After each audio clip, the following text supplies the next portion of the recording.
नमस्कार,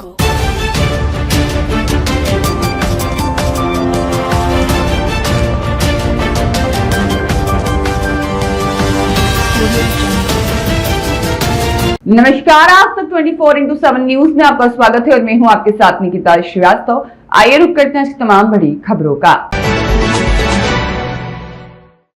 भटेरा ओवरब्रिज निर्माण में आने वाली दुकान और मकानों को पक्षपात रूप से दी जा रही है मुआवजा राशि, कंकर मुंजारे ने कहा। पूर्व सांसद कंकर मुंजारे ने आज भटेरा चौकी क्षेत्र का दौरा कर वहां के लोगों की समस्याएं सुनी।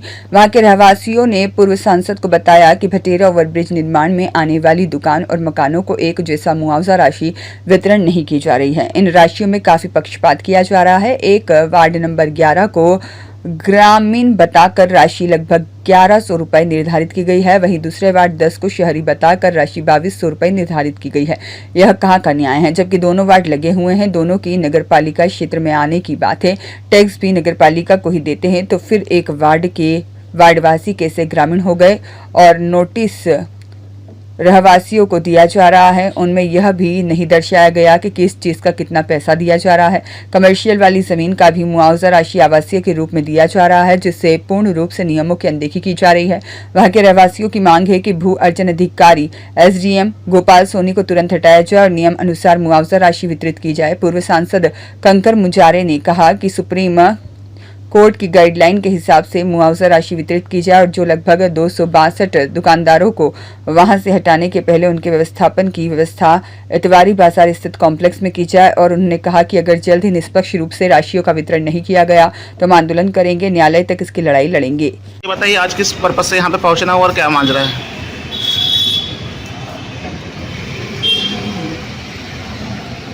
हो रही है, सारी वर्क बिल बन रहा है, निर्माण ढंग से हो रही है। आम जनता की सुनवाई नहीं हो रही है, यहाँ पर किसी को मेरा नहीं, किसी घर में लाके बातचीत नहीं की है और बहुत ज़्यादा भेदभाव है। तो उसमें बहुत बड़े पैमाने पर भ्रष्टाचार की वो आ रही है, भ्रष्टाचार किया रहा है। और पूरी जनता की ये मांग है कि भोजन वो अर्जन अधिकारी को बनाया जाए, एकदम सोनी का, उनको हटाया जाए, उस पर भोजन अलग करेंगे और नया कोई अधिकारी बना के पूरा सर्वे फिर से करें, मुआवजा राशि घोषित करें, पूरी कार्रवाई फिर से करें। किसी को दे रहे हैं वहाँ पे, किसी को दे रहे हैं 8 लाख, कहीं किसी जगह पर बाजू में दे रहे हैं 16 लाख, किसी को दे रहे हैं 2 करोड़, तो उसके पास में दे रहे हैं 200, 800, 2000, 8 लाख। ये ऐसी विसंगतियाँ हैं बहुत ज़्यादा। तो कलेक्टर ने जो ये उनको दिया है भोजन की कार्रवाई करने के लिए, वो गलत है, उसको वापस लें और कलेक्टर स्वयं उसको देखें, स्वयं करें। वो स्वयं नहीं करते तो किसी ऐसे अधिकारी को दे जो पूरा टाइम इसमें लगाए। वो टाइम लगा के देखा तो एक एक अधिकारी से मिले, एक मकान मालिक से मिले हों, उनसे बात करें कि उनकी क्या रेट है, क्या कितनी ज़मीन है, क्या वो चाहते हैं। इसमें तो ये मैंने सुना हुआ है कि सुप्रीम कोर्ट की जो गाइडलाइन, सुप्रीम कोर्ट की गाइडलाइन है, उसके गाइडलाइन का पूरा उल्लंघन हो रहा है। उसके अनुसार से कुछ किए नहीं जा रहा कुछ भी। एक समिति बननी थी पूरी, इसमें विधायक रहे, सांसद रहे और यहाँ के नागरिक रहे, उसमें एक महिला भी है, और ये मिलकर बात करें। कोई समिति बनी नहीं है, कुछ भी नहीं किया है। जो नियम जो बोल रहा है भू अर्जन के लिए, वो एक भी नियम का फॉलो नहीं किया गया है, तो मनमानी कर रहा है इस दिन। अब आगामी कदम क्या होगा? जैसे अभी आज तो बैठक चल रही है, इसके बाद में अगर प्रशासनिक ये नहीं मानते हैं तो में आंदोलन करेंगे, इस पर कलेक्टर घेराव करेंगे, शहर में बड़ा रैली करेंगे, बड़ा कार्यक्रम करेंगे। पूरे लोगों को 250 दुकानदार लोग हैं, उनकी दुकानें छीन ली आ रही है। उसके पहले मिलना चाहिए इनको, जो इनकी ज़मीन की जो कीमत है उसको दुगना मिलना चाहिए इनको, उसको मिलना चाहिए। दूसरी बात कि इनकी जो दुकानें, उनकी दुकानों को शिफ्ट करें, पहले उनको बताया ना कहाँ जाएंगे। वो 5 साल तक दुकान में अपनी दुकानदारी नहीं कर पाएंगे, इनकी हालत ख़राब हो जाएगी। 5 साल क्या करेंगे? बाजार जो है जहाँ पर दुकानें बनी हैं, वो चाहते हैं कि वहाँ पर हमको शिफ्ट करके दुकान दें, हम बराबर किराया देंगे, जो उसका नियम उसको मानेंगे वहाँ पर हम। तो तोड़ दिया आपने, बस हो गया। उनको व्यवस्थापन क्या किया आपने दुकानों के लिए? कुछ नहीं किया आपने। तो बहुत ही मनमाना हो रहा हर जगह, कोई भी एक भी काम उनका नियम से नहीं हो रहा, एक भी काम।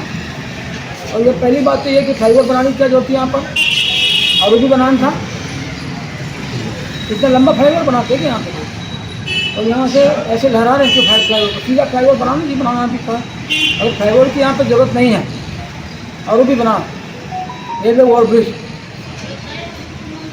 जी जी, सबसे पहले तो आपका परिचय बताइए। मैं प्रभु बुड्ढेकर एडवोकेट बालाघाट। भूमि अधिग्रहण अधिनियम 2013 के अंतर्गत ये प्रावधान है कि जब भी कोई जनहित में सरकार कोई कार्य करती है, उसमें ब्रिज के लिए, रोड के लिए जो भी जमीन अधिग्रहित की जाती है, उसमें शहरीकरण में एक 2 गुना है और ग्रामीण अंचल में 4 गुना है। और उसके बाद जो 100% सैनिटम के अंदर आप उनकी इच्छा के विरुद्ध उनकी भावना को ठेस पहुँचाते हो और उनके आय के जो कार्य है उसको क्षति पहुँचाते हुए जो कार्य कर रहे हैं वो 100%। इस प्रकार शहरीकरण में 2 गुना के अतिरिक्त और 2 गुना, मतलब 2 रुपये1 रुपये का 2 रुपये मिल रहा है तो 2 रुपये का 4 रुपये मिलना चाहिए, वो अनिवार्य है। दूसरा जो रेट निर्धारण का कार्यक्रम है, यदि शहर के लोकेशन और पूरा एरिया व्यावसायिक है, जैसे ये 1313 मीटर तक व्यावसायिक है, तो यहाँ पर एक ही रेट निर्धारित होगा, न कि अलग अलग वार्ड वाइज होगा, क्योंकि इसको ग्रामीण अंचल मान रहा है इसके साथ, जबकि नगर पालिका के सारे वार्ड हैं, तो इसको ग्रामीण अंचल कैसे मान रहा है?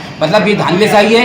ये 38 करोड़ जो पैसा आया है उसका पूर्ण रूप से गबन है और ये आपसे सरकार जो है इस तरह से अवैध कार्य कर रही है और अपने जेब भर रही है। पूरे अधिकारी मिली भगाते हैं इनकी, हर प्रकार से बहुत ही मतलब लोगों को जिसका फोन आया उसके लिए ज़्यादा डाल दिया, जिसकी नजूर की संपत्ति है उसको 35 लाख दे रहा है, उसी के बाद जिसकी भूख स्वामी की उसको 2 लाख रुपए दे रहा है। उतने ही एरिया का ये कहाँ तक प्रावधान है? और अभी हमारा जैसे ये मैं बैठा हूँ यहाँ, मेरा ये पूरा अपार्टमेंट है, पूरा मेरा 16 फीट है, 15 फीट ले रहे हैं और 12 फीट का दे रहे हैं। मतलब मुझे 555 वर्ग फीट का व्यावसायिक रेट मिलना चाहिए, तो मुझे 4 से 44 फीट का सिर्फ जमीन का दे रहे हैं और कंस्ट्रक्शन का जो बनना चाहिए उस पैसा नहीं दे रहे हैं, उसको तोड़ो बोल रहे हैं, क्योंकि वो उसका क्यों, क्योंकि एडजस्टन बाहर क्या बोलते हैं प्रोविजन बाहर उसको नहीं मिलता, जबकि हवा निकला हो या कहीं भी निकला हो, देखिए अंदर से बिम बनते आ रहा है, उस पर वेट ज़्यादा आता है, एलिवेशन में ज़्यादा खर्चा आता है, न कि फाउंडेशन जो उसमें आता खर्चा।